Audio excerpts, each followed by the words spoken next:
Hi everyone, Professor Carla speaking. Thank you so much for coming back here and thank you for all the support you've been giving to this channel. The main idea here is to promote reading, to make people acquainted with literature. So thank you so much for joining me in this journey.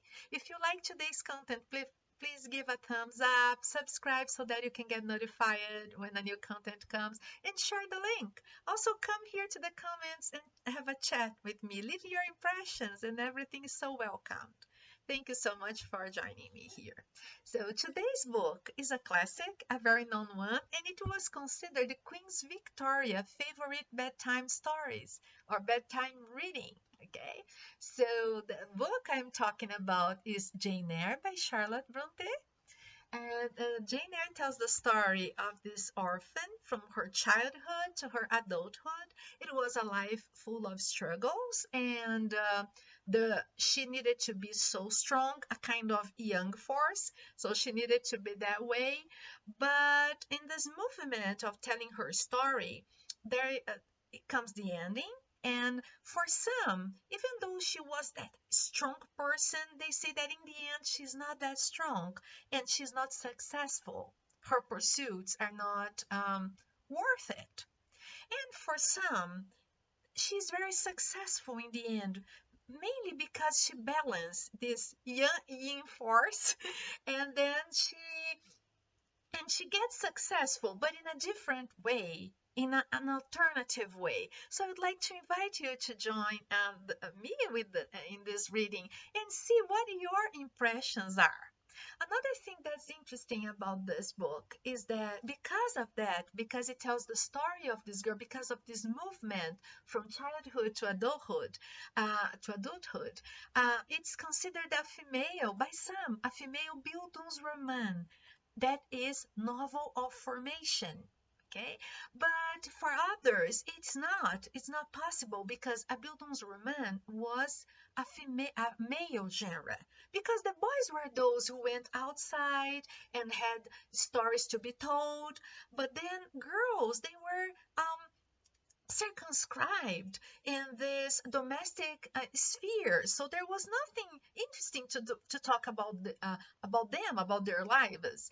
But here we have the story of this girl. So I also invite you to see, which do you agree with? Which group?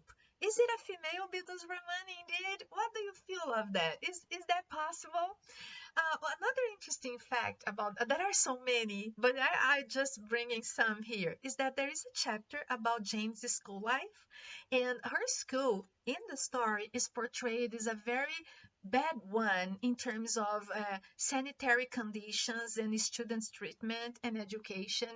And after reading some this book, some people went to the authorities at that time in England and made them to audit the schools. And by doing so, they so many schools were closed. They could find the wrongdoings over there, and so many schools were closed. So this book had a huge impact at the real society, what was outside the book, right?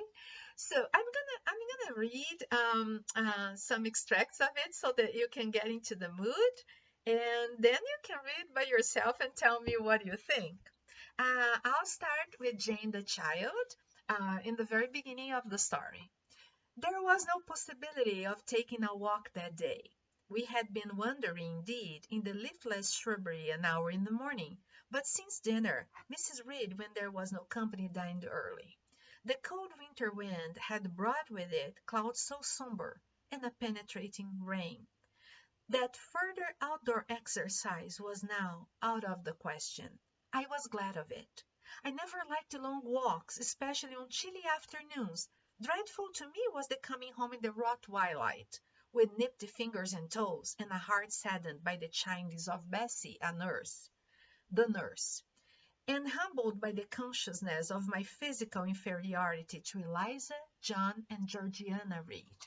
So she gets to understand that she was not exactly part of the family. Then, a famous quotation, "Reader, I married him. A quiet wedding we had, he and I. The parson and clerk were alone present." And then when Mr. Rochester comes to her and says, "One morning at the end of the 2 years, I was writing a letter to his dictation, Mr. Rochester's dictation. He came and bent over me and said, 'Jane, have you a glittering ornament round your neck?' I had a gold watch chain. I answered, 'Yes.' 'And have you a pale blue dress on?' I had. He informed me then that for some time he had fenced the obscurity clouding when I was becoming less dense, and that now he was sure of it. Okay, have fun. Let me know what you think, and see you next time. Thank you so much. Bye bye.